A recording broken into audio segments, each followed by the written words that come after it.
not much other than kind of what I've said. It's no surprise that a planned program produces more strength gains than a non-planned program. That's basically what they said.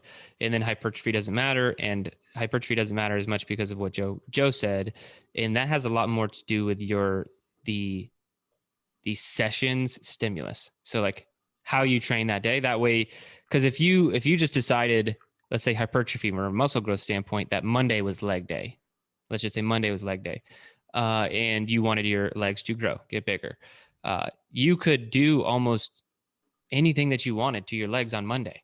Like you don't even have to stick with the same exercise. You could do leg extensions. You could do back squats. I mean, you could do whatever you wanted every Monday, change it. So long as you're hitting like the sets and rep scheme and proper percentages, you're feeling that burn that kind of we talked about last week, like that somewhat painful. If you're doing that every Monday to some portion of your legs will grow.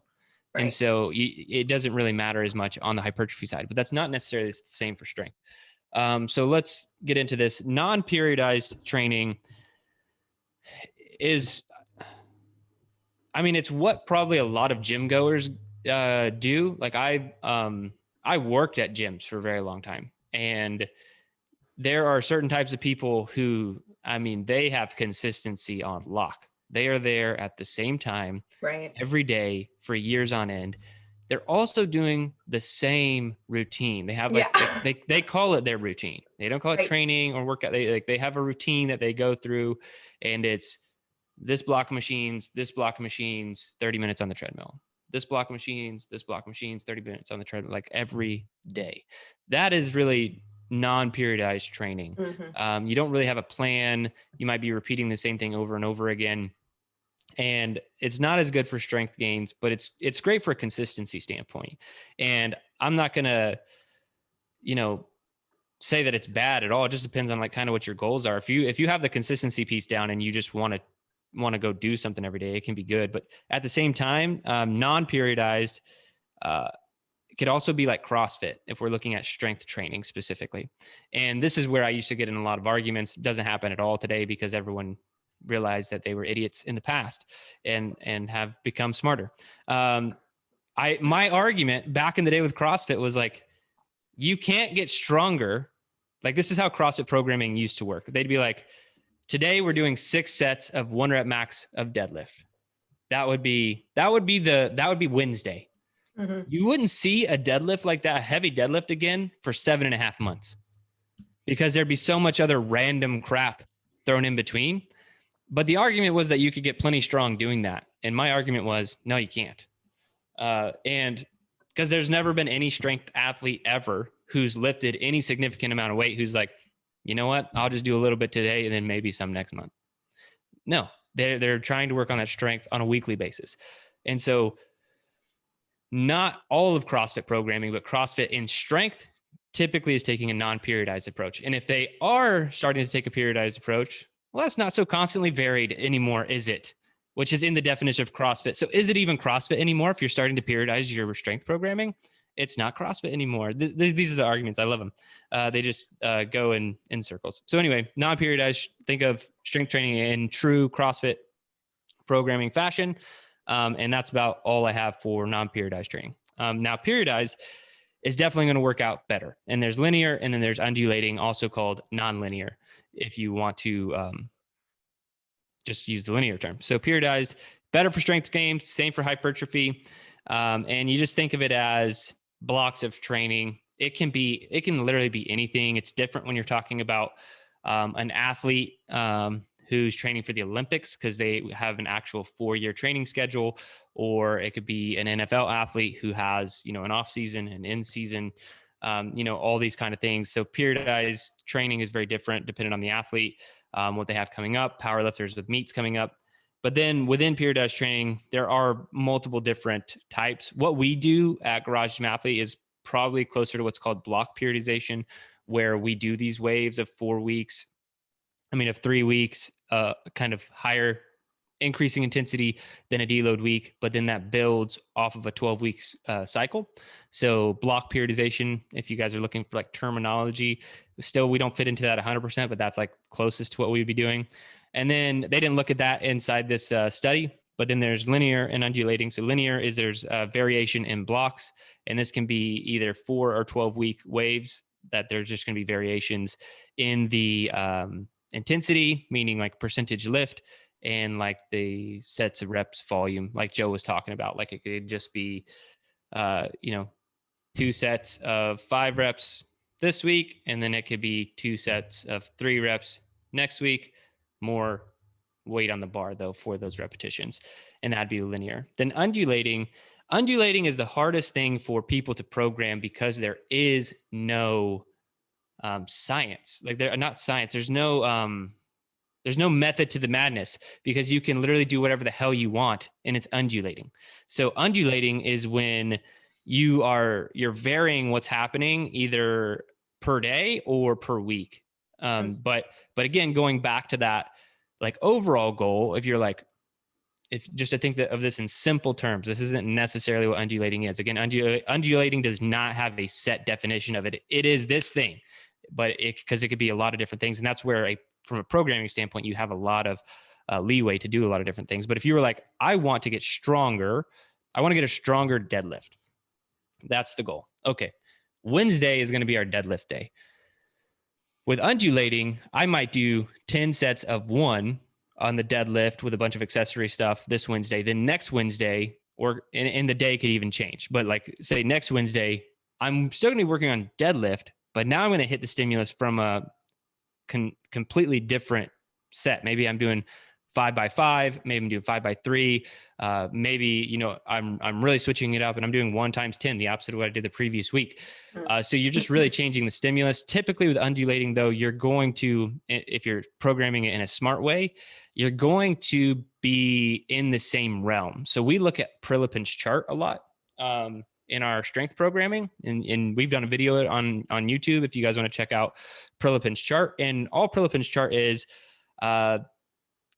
Russian coach back in the day took a bunch of data and kind of spit out to where it's like, if you want hypertrophy, you should be in this percentage in this rep range. And so and if you want strength, do this. Muscle endurance, do this.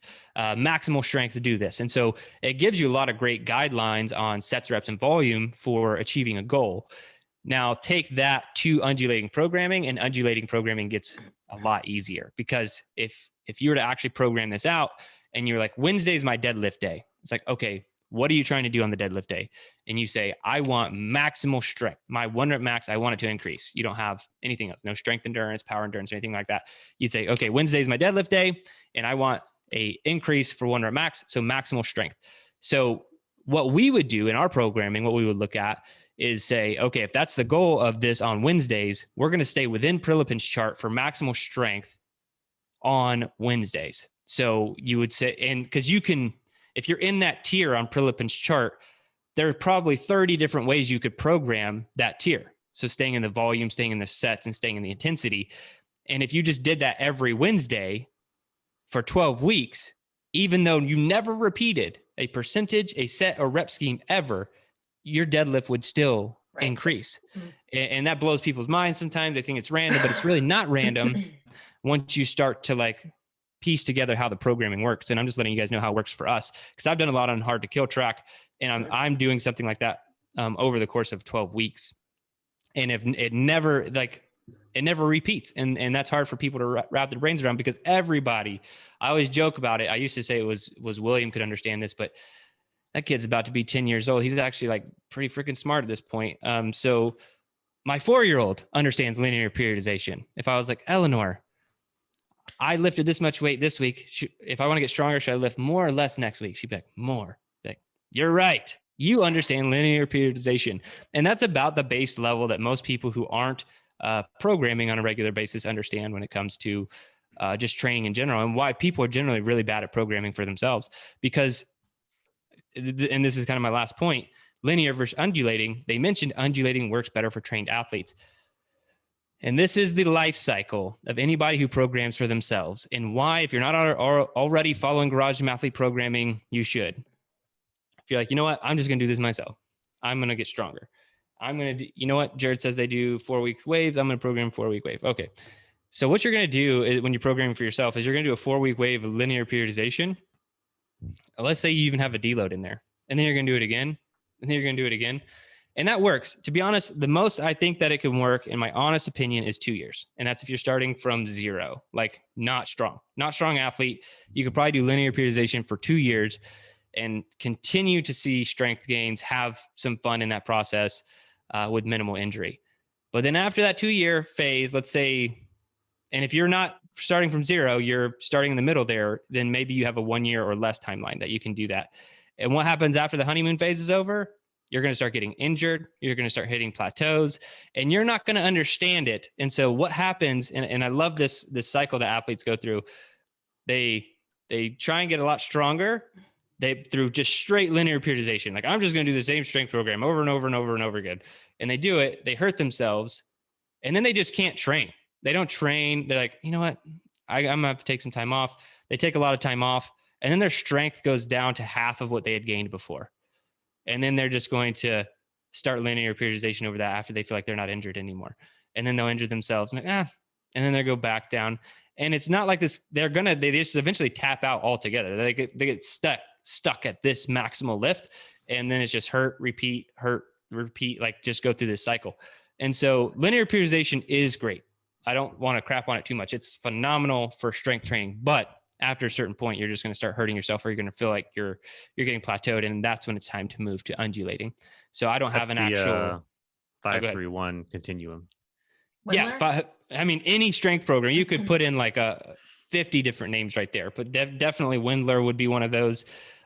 You have to eventually move to undulating, and then if you are in our programming, probably just go on the hard to kill track, and because like the strength track to me is just like counting macros. Like, I don't know if we have any athletes who are like, we have plenty who've said they're hard to kill for life, but strength track for life, I don't know. And I don't know if they should be, because like there's a lot of linear periodization on there, and like Joe might experiment with some undulating, but you also probably also don't want to do undulating forever. Right. So like if you want to, that's why hard to kill track, if you're more advanced and you're starting to care less about what that actual number on the bar is, the hard to kill track's probably going to be the place for you in garage gym athlete programming, because I'm looking at those things. We will throw in some undulating, we'll throw in some linear, we'll cycle through these.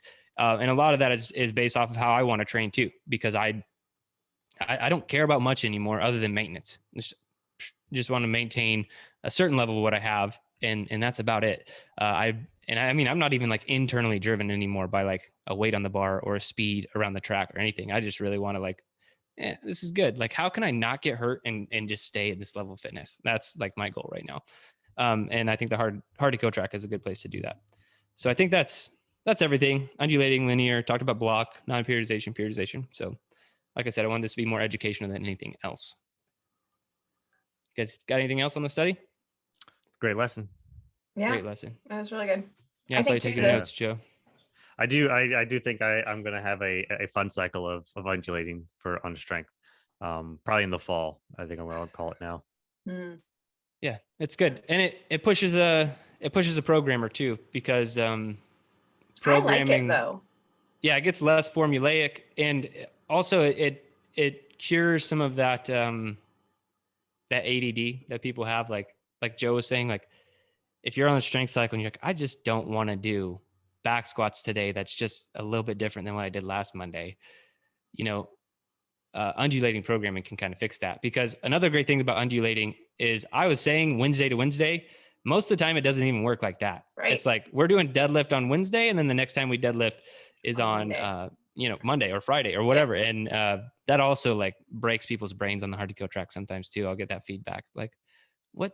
I'm pretty sure I was the one who did that. Yeah, you've definitely done it. You're like, it is Monday squat day. Yeah, and why did squats get moved to Wednesday? But that's the method to the madness, especially for all of our current athletes who wonder if I'm just like pretending to have a method to the madness, but in all reality, really just like whatever. It's just exercise. Who cares?